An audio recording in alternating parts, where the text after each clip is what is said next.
사랑의 하나님 감사합니다. 죽음을 이기고 부활하신 주님의 그 놀라운 그 은총과 은혜를 생각할 때마다 정말 죽을 수밖에 없는 저희들의 죄를 회복해 주신 그 은혜에 감사할 뿐입니다. 오늘 부활절 아침을 맞이하여 우리가 모여서 주님께 예배하며 주님을 찬양합니다. 저희들의 찬송을 받아 주시옵시고 신령한 은혜로 채워 주옵소서. 예수님의 이름으로 기도합니다. 아멘. 오늘 말씀은 요한복음 3장 1절에서 8절 말씀입니다.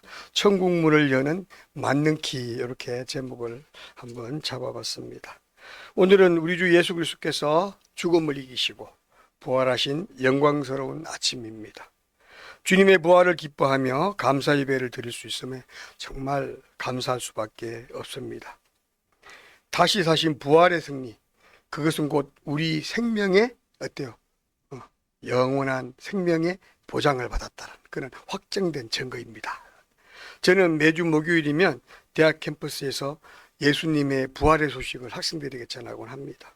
매주 목요일 아침 새벽 일찍 일어나서 제과점에 가서 빵을 챙기고 그렇게 종일 그렇게 복음을 전하면서 하루를 보내게 됩니다. 학생들에게 구원의 소식을 전할 때마다 그들의 상한 심령이 회복되는 모습을 매주 보게 됩니다. 학업에 지친 청년들이 복음을 들으며 마음의 문을 열고 성령님을 영접하는 그 모습은 정말 아름답고 우리가 지치고 힘든 가운데서도 기쁨을 누릴 수 있는 그런 시간이기 때문에 10년 동안 꾸준히 그 전도 일을 해왔습니다. 이렇게 청년들에게 복음을 전할 때마다 복음을 전하는 저희 전도자들의 영혼이 굉장히 스스로 뭔가가 우리가 되려 더 부족하구나, 더 기도해야 되겠구나, 더 하나님의 능력을 더 기다려야 했구나 하는 걸 깨닫게 됩니다. 또 청년들에게 복음을 전하면서 오히려 그들의 모습을 보면서 우리가 은혜 받곤 합니다. 그래서 저는 더 많은 사람들이 함께해서 그 은혜를 경험했으면 좋겠다는 그런 그 희망을 갖게 됩니다. 특히 오늘은 부활주일입니다. 부활의 사건은 기독교 신앙의 핵심입니다. 기독교 신앙의 뿌리라고 할 수 있습니다. 나무가 뿌리가 죽어버리면, 뿌리가 없어지면 살아날 수가 없습니다. 이 부활의 신앙을 인정하지 못한 성도는 성도라고 할 수가 없습니다. 고린도전서 15장 14절을 보면 그리스도께서 만일 다시 살아나지 못하셨다면 우리가 전파하는 것도 헛것이요, 전도도 다 헛것이라는 거죠. 또 너희 믿음도 헛것이다 라고 말씀하셨습니다. 그만큼 부활신앙이 중요하다는 거죠. 핵심이라고 하죠. 키. 저는 이걸 오늘 맞는 키라고 제가 이름을 붙여봤습니다. 그렇습니다. 예수 그리스도의 부활은 죽은 자가 다시 사는 생명의 시작입니다. 부활의 확신은 또한 성도의 구원과 영생을 결정짓는 확실한 분명한 증거입니다.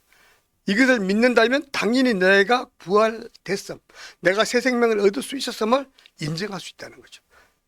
부활을 믿지 못한 사람은 결코 그 믿음이 오락가락할 수밖에 없다는 것이죠. 사도 바울은 20절에서 이렇게 말합니다. 예수 그리스도께서 죽은 자 가운데서 다시 살아나사 잠자는 자들의 첫 열매가 되셨다라고 고백하고 있습니다. 예수님의 부활 사건은 모든 믿는 자들에게 구원의 확신을 주는 부활의 첫 열매입니다. 그래서 이 시간 우리 모두에게 이런 질문을 던져봅니다. 만약 오늘 밤에 내가 세상을 떠난다면, 각자 생각해 보십시오. 질문하지 않겠어, 묻지 않겠습니다. 생각하십시오. 오늘 밤에 내가 죽는다면, 세상을 오늘 밤이 마지막이라면 나는 과연 죽음 이후에 내 영혼이 하나님 곁에 갈 수 있을까? 곰곰하게 한번 생각해 보십시오. 우리의 생명은 언제까지 산다는 보장이 없습니다. 지금 이 순간에 저는 여기 설교하고 있지만 이 중에도 제가 어떻게 될지 모릅니다. 우리의 생명은 하나님께 달렸기 때문에 그렇습니다.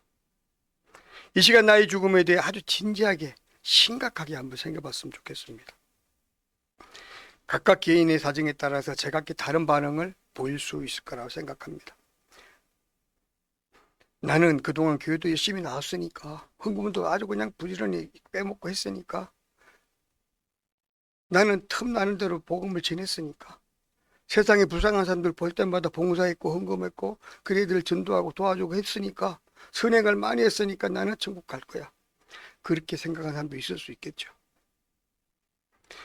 나는 기회 있을 때마다 헌신했고 충성했고 봉사했고 성실하게 살았는데, 근데 또 이 많은 부분은 그런데도 불구하고 찜찜해. 과연 내가 정말 하나님 나라에 내 영혼이 갈 수 있을까? 하나님이 그냥 잘했다 하더라 하고 나를 받아줄 수 있을까?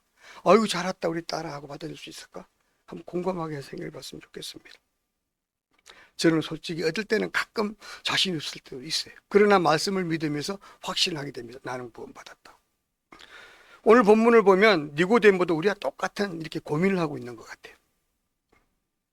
죽음과 죽음 후에, 자신이 죽고 그 이후에 내가 정말 천국 갈 수 있을까? 하나님이 나를 안다고 나를 환영해 주며 나를 받아줄 수 있을까? 이런 심각한 고민에 빠져있던 니고데모가 예수님을 찾아왔습니다. 그 니고데모는 유대인의 지도자라고 그렇게 소개하고 있습니다. 그는 율법에 아주 정통한 바리새인이었고 당시 사회적으로 아주 존경받던 그런 공회원이었습니다. 세상 율법의 기준으로 보면 그는 당연히 천국문에서 당당할 수 있는 사람이다라고 그렇게 세상 사람들은 평가했던 그런 사람인데, 정작 본인은 심각한 고민에 빠져 있었던 것이죠. 그가 예수님을 찾아온 시간은 밤중에 찾아왔다. 남몰래 길거리 다니는 사람도 없는 깜깜한, 그때는 지금같이 가로등도 없었잖아요. 깜깜한 밤에 예수님을 찾아왔습니다.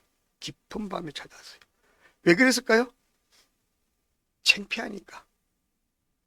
요즘 아주 전문용어로 쪽팔리니까. 그죠? 자기 자신이 이런 고민하고 있는 걸 남에게 보여주기 싫은 거예요. 예수님께 조용히 찾아와서 놓고라. 예수님 찾아와서 예수님께 뭐라고 말합니까? 예수님은 하나님이 보내서 오신 사람으로 저는 생각합니다라고 아부하고 있는 거죠. 그렇게 얘기하면 예수님께 자기한테 좋게 얘기해 주라 이제 그렇게 말하는 거죠. 당신이 하는 모든 일을 받습니다. 하나님이 보내신 사람이 아니면 이렇게 할 수 없음을 저는 믿습니다. 라고 예수님께 가서 아부 섞인 얘기를 하고 있는 거예요. 그런데 예수께서는 뭐라고 말합니까? 천국의 문을 여는 열쇠, 맞는 길을 딱 이제 제시를 하시는데 이렇게 말합니다. 너가 백날 성경을 읽고 너가 아주 거룩한 삶을 살고 한다 할지라도 거듭나지 않으면 안 돼. 이렇게 말하고 있고, 이 거듭남이란 말, 저는 이것을 맞는 키다라고 표현했습니다. 천국 문을 여는 맞는 키다. 이 거듭남을 통하면 천국 문은 100% 열린다는 거예요. 그럼 그 거듭남이 뭐냐 하는 거 오늘 말씀을 나누고자 하는 거예요. 그래서 2절에 보니까 이렇게 말합니다. 납비여 우리가 당신은 하나님께로부터 오신 선생인 줄 제가 아나이다. 뭘 의미하는 거예요? 당신은 하나님의 아들입니다라는 걸 인정한 거잖아요. 굉장한 거 사실은 이 믿음이, 그죠? 그랬는데 예수님은 그 말은 들은 척도 안 하고 그래 맞아 난 하나님의 아들이야 이렇게 했으면 얼마나 좋았겠어요. 그거 안에 전혀 그런 반응이 없고 3절에 보니까 이렇게 말하면 진실로 내게 이르노니 사람이 거듭나지 아니하면 하나님 나라를 볼 수 없느니라. 거듭나지 않으면 하나님 나라를 들어가는 건 고사하고 볼 수도 없대요. 그냥 거듭나면 훨씬 유리하지 뭐 이렇게 말했으면 얼마나 좋았어. 그것도 아니에요. 거듭나지 못하면 아예 보지도 못한다는 거. 이건 뭐예요? 이거야말로 맞는 게 천국 갈 수 있는 맞는 게. 이거 아니면 성도들 여기 앉아있어도 다 허사라는 거죠. 우리가 전도를 해도 허사라는 거예요. 기도를 열심히 해도 허사예요. 헌금해도 허사예요. 그죠. 거듭나면 좋지, 정말 괜찮아, 이런 말이 아니라는 거죠. 거듭나지 않으면 결코 하나님 나라를 볼 수도 없다. 이것은 타협할 수 없는 영적이며 실체적인 원리이고 팩트입니다. 이거를 예수님께서 직접 말씀하셨어요. 바울을 통해서 한 것도 아니고 그 제자들을 통해서 한 것도 아니고 예수님께서 직접 하신 말씀이에요. 너가 정말 천국 가길 원하니 거듭나라. 거듭나야 해. 거듭나지 않으면 결코 천국을 볼 수도 없어. 이렇게 말해요. 하나님 나라에 들어가는 비결은 오직 거듭나 외에는 없다라고 말하는 겁니다. 아무리 착해도, 아무리 성경 지식이 충만해도, 아무리 직분이 높아도, 심지어 목사고 장로고 권사일지라도 거듭나지 못하면 하나님 나라를 볼 수가 없다는 말입니다. 거듭나지 못한 사람은 하나님 나라와 아예 상관도 없다는 거예요. 하나님과는 상관도 없고 그 관계가 회복이 안 된다는 거죠. 하나님 나라를 갈 수 있는 방법은 도를 닦아서 하는 게 아니에요. 선행을 많이 해서 하는 게 아니에요. 우리 불교의 우리 스님들은 108번 내라고 고행을 하고, 어떤 사람은 저쪽에, 제가 오래전에 동구 유럽을 갔다 왔는데요, 칼을 꽂고 거기에 올라앉아서 돌을 닦고 있는 거야. 와, 대단하다, 신기해. 그렇다고 천국 갈 수 있습니까? 아니라는 게 오늘 말씀 그거예요. 돌을 닦아서 안 된다. 훈련해서도 안 된다. 공부해서도 안 된다. 아무것도 안 된다. 오직 거듭나야 된다. 이 말씀 하시는 거예요. 그랬더니 니모데가 엄청 당황을 해서 묻습니다. 예수님, 그러면 이 늙은이가 어떻게 사람의 태들을, 엄마의 태들을 다시 낳을 수 있습니까? 이렇게 묻는 거예요. 맞죠? 그렇게 생각되죠. 다시 낳아야 된다니까. 거듭난다는 얘기가 네가 다시 낳아야 된다. 다시 태어나야 된다. 너가 너희 지금은 죽고 다시 태어나야 된다는데 이 늙은 몸이 어떻게 엄마 뱃속에 들어가서 다시 날 수 있습니까? 이렇게 질문하는 거예요. 그랬더니 5절에 예수님께 다시 이렇게 말합니다.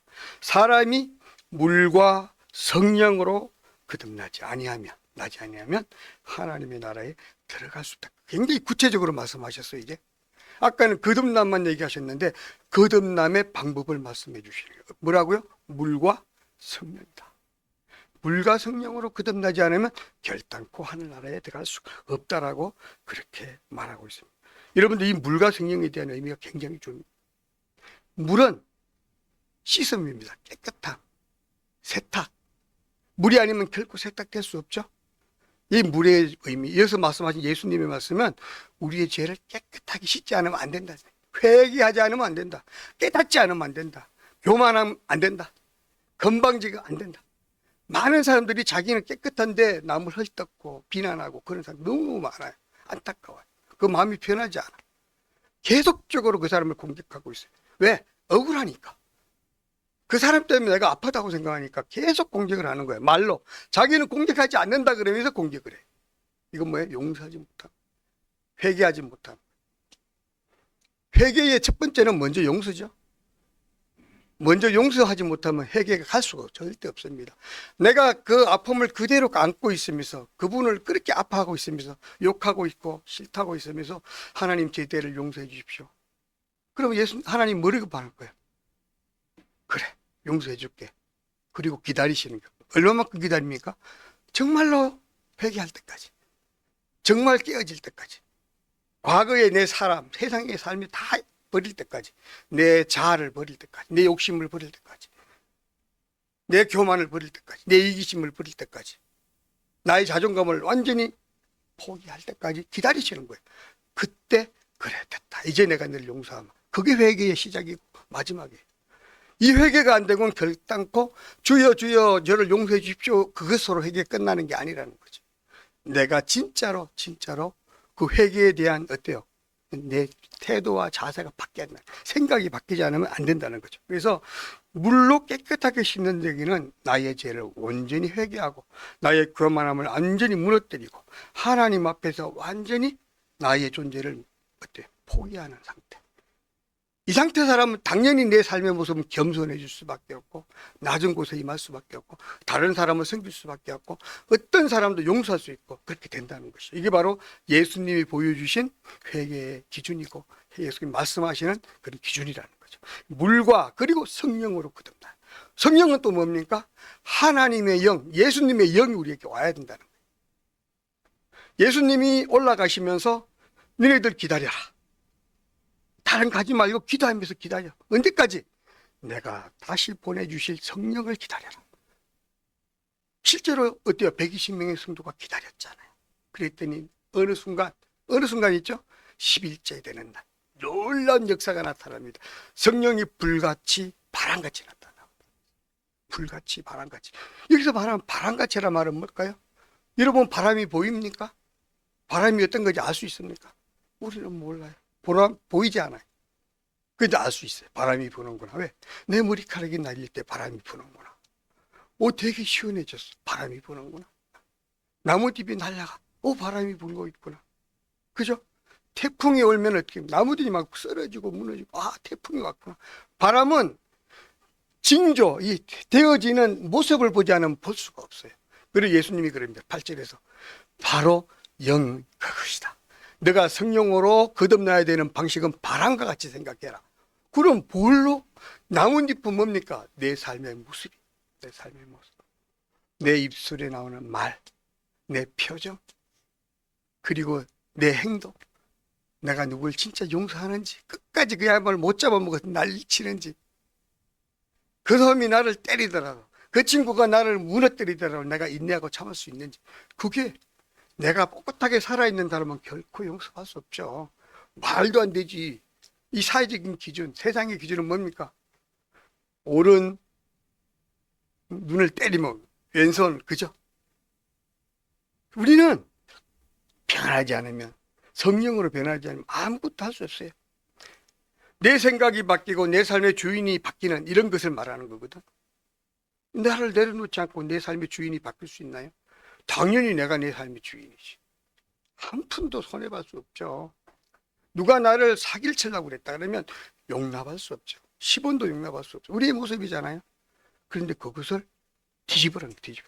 네 삶의 주인은 너가 아니라 하나님이 되지 않으면 결단코 거듭난 게 아니라는 거죠. 우리의 영이 새롭게 되는 거다. 네가 육신이 새롭게 되는 게 아니라 영이 새롭게 된다. 뭘로? 성령으로. 하나님의 영이 너를 지배하도록 너를 맡겨라.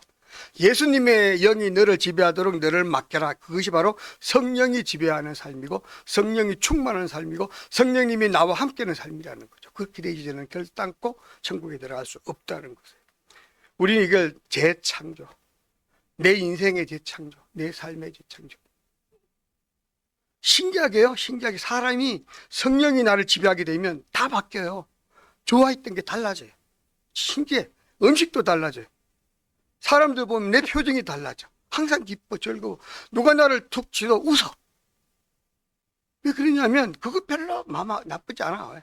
이 몸은 벌써 내게 아니기 때문에. 우리의 영이 새로워지는 것은 우리의 의지로 가능하지 않습니다. 오직 성령께서 나를 지배할 때 가능해진다는 것이죠. 바람이 힘으로 불듯이 성령의 역사는 하나님의 전적인 주권 안에 이루어지는 일입니다. 우리의 성령이 바람 앞에 꼬꾸라져서 우리는 성령의 바람 앞에 꼬꾸라져 우리의 교만과 고집을 완전히 내려놓지 않으면 안 된다는 거죠. 위로부터 내려오는 은혜를 온전히 신뢰하며 믿으며 사모하며 받아들이면 그때 성령이 나와 함께 하신다는 거죠. 성령의 세례를 통하여 우리는 비로소 하나님의 자녀로 살아갈 수 있다는 것입니다. 거듭난 자의 삶은 바뀌어야 되고 변해야 됩니다. 그 바뀐 삶의 태도가 내가 성령 받았음을 인지하는 증거입니다. 내 삶이 바뀌지 않았다면, 내 음성이 바뀌지 않았다면, 내 아이들이, 내 가족들이 당신 참 변했어요 좀. 당신 옛날의 당신이 아니야 라고 말이 나오지 않는다면 성령 충만하지 않은 것 같다라고 의심해봐도 될 것 같아요. 성령이 날 지배한다면 달라져요. 정말 달라질 수밖에 없어. 그게 성령의 역사이십니다.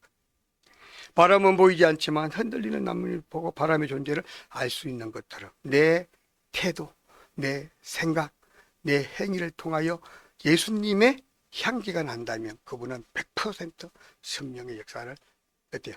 나를 지배하는 사람이다. 이렇게 생각할 수 있다는 것입니다. 거듭난 성도는 삶의 모습이 차츰차츰 나아져야 합니다. 물과 성령으로 거듭났다 해서 바로 해가닥 바뀌는 건 아니라는 거죠. 그래서 우리가 계속 말씀 읽고 묵상하고 기도하면서 찬송하면서 하나님과 교제하면서 점차 성화되어 간다는 것이죠. 우리가 내 자존심을 내려놓고 주님 앞에 무릎 꿇을 때 주님이 그래 장하다니 아들아 내 딸아 하고 나를 일하시고 나를 위해 일하시고 나를 도우시고 나를 인도하신다는 것이죠. 거듭난 성도에게 삶의 모습들이 어떻게 달아가야 되는지를 세 가지로 소개합니다. 첫 번째, 가치관이 달라져요. 가치관은 내가 가장 소중하게 생각하는 내 인생의 첫 번째 목표, 그게 가치관. 지금까지 내가 잘 살고자 살아가잖아요. 직장에서 월급 10원이나 더 주면 그쪽으로 옮기죠. 그랬던 것이 그것 때문에 아무 관심이 없어져. 오직 하나님만 위해 살아가야 된다면, 내 시선이 하나님만 바라보고 살아간다면 그것이 내 삶의 가치관의 결정적인 변화를 얘기한다는 것이죠. 전에는 땅의 것들이 좋았고 돈과 좋았고 돈이 좋았고 명예가 좋았고 성공이 좋았는데 끝없는 사람이 되고 나니까 그건 아무 관심 없고 영원한 나라, 하나님의 나라, 복음을 전하는 게 집중하게 된다는 것이죠. 세상이 볼 때 보잘것없어 보이던 것들이 끝없는 사람에게는 보석과 같은 존재로 바뀌게 됩니다. 세상이 볼 때 십자가는 가장 어리석게 보입니다. 저 예수님이 그냥 열심히 복음만 전하다가 그냥 십자가에 억울하게 죽었잖아. 세상에 왔을 때 얼마나 어리석고 보잘것없는지 몰라요. 그런데 우리에게는 그것이 보석이라. 그분의 그 십자가의 죽음 때문에 오늘 이렇게 예배 드리는 이 부활의 소식 때문에 우리가 구원받았고 우리가 거듭났고 예수님을 우리의 주인으로 섬길 수 있게 됐다는 것이죠. 물과 성령으로 거듭나면 나 중심의 삶에서 하나님 중심의 삶으로 우리 인생이 바뀌게 됩니다. 우리 인생의 목표가 달라지고 우리가 바라보는 북극성의 위치가 달라집니다. 예수 그리스도만 바라보게 된다는 것이죠. 두 번째 우리가 바뀌는 건 삶의 구체적인 변화로 이어진다. 말이 달라져야 돼. 행위가 달라져. 표정이 달라져. 쉽지 않아요. 그런데 차츰차츰 달라져. 다 한꺼번에 안 되죠. 계속 노력하면서, 그러기 위해서 노력하면서 그렇게 해가. 눈물로 기도하고 이렇게 될 때 놀라운 일은요, 그렇게 싫어하고 미워했던 친구가 갑자기 기도의 대상이 되는 거야. 최근에 보이고 불쌍히 여기죠. 제가 하나님을 모르니까 쟤를 위해서 기도하게 되는 거죠. 쟤 정말 하나님을 모르고 예수님과 무관하고 하늘나라 무관하니까 저렇게 제 가운데 살고 나를 괴롭히고 하는데 불쌍하잖아. 영혼이 불쌍해서 기도하게 되고 걔에게 전도하게 되고 돈 좀 빼면 그냥 그래 안 줘도 괜찮아. 우리 교회 가자. 이럴 수 있다는 거죠. 이게 참 중요해. 정말 중요해. 우리가 중요하게 생각하는 것 굉장히 중요해. 이것을 구체적으로 변한 모습을 통해서 내가 바뀐 모습을 통해서 아 그래 예수 믿는 사람은 뭐가 달라. 저 사람이 예수 믿더니 왜 어떻게 저렇게 얼굴이 환해졌지? 저 사람이 예수 믿더니 어떻게 나를 용서해주고 신기하네? 맨날 내가 도망다니는데 얼굴도 보기 싫어서 도망다녔는데 나를 용서해준대.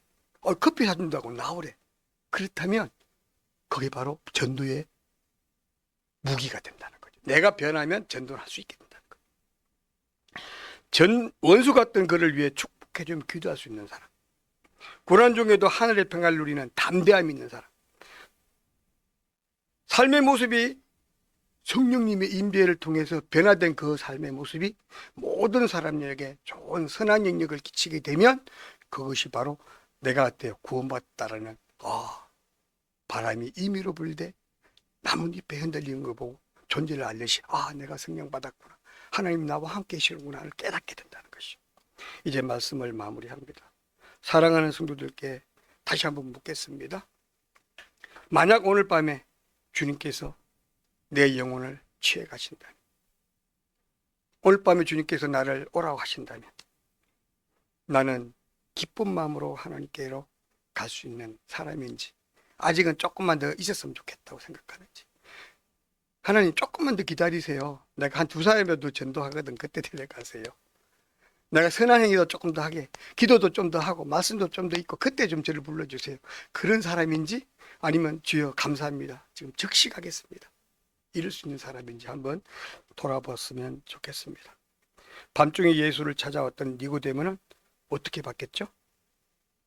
훗날 예수께서 십자가에 못 박혔을 때 제자들은 모두 도망갔다. 그러나 이분은 자기가 예수님을 장례하는 데 필요한 향이라든가 이런 걸 다 챙겨서 직접 가서 예수님의 시체를 챙겨서 그 세마포로 입히고 시체를 잘 챙기는 그런 일을 했어요. 잘 보세요.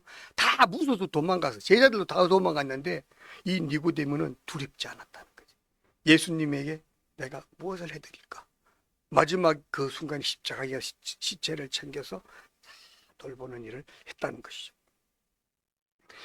이 성경 말씀에 보게 되면 요한복음 19장 39절 이렇게 나옵니다. 일찍이 예수께 밤에 찾아왔던 니고데모도 물약과 침향 섞은 것을 100리터라쯤 가지고 온지라. 이에 예수의 시체를 가져다가 유대인의 장례 법대로 그 향품과 함께 세마포로 쌌더라. 이렇게 성경이 나와 있어요.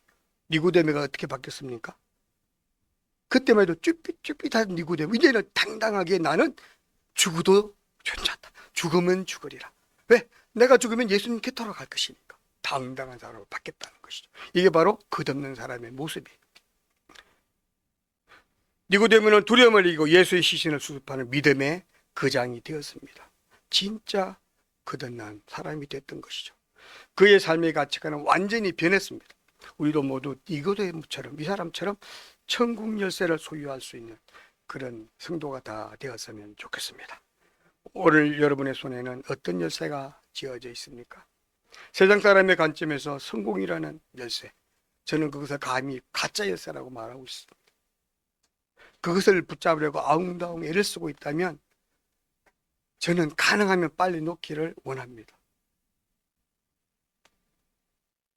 천국문에 들어갈 수 있는 맞는 키가 있는데 그것은 거듭난 물과 성령으로 거듭나서 예수님을 나의 주인으로 섬기고 살아가는 삶, 성령님이 남을 지배하는 삶을 살아가게 되면 놀라운 하나님 나라의 백성으로 살아갈 수 있는데 어떤 것을 선택하겠습니까?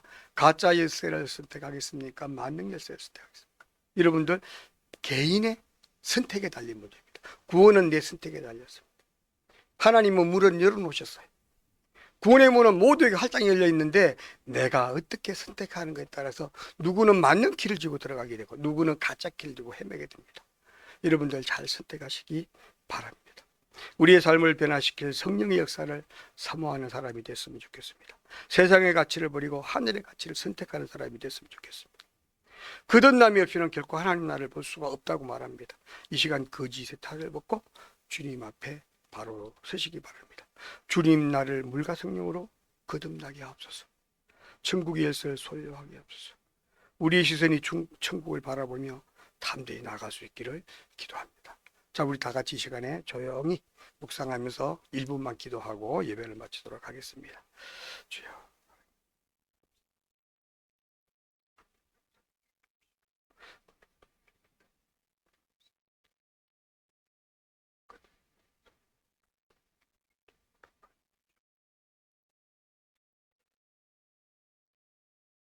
우리의 생명의 주관자 되시는 하나님, 오늘 말씀을 통해 우리가 붙잡아야 할 진짜 열쇠가 무엇인지 깨닫게 하시니 감사합니다.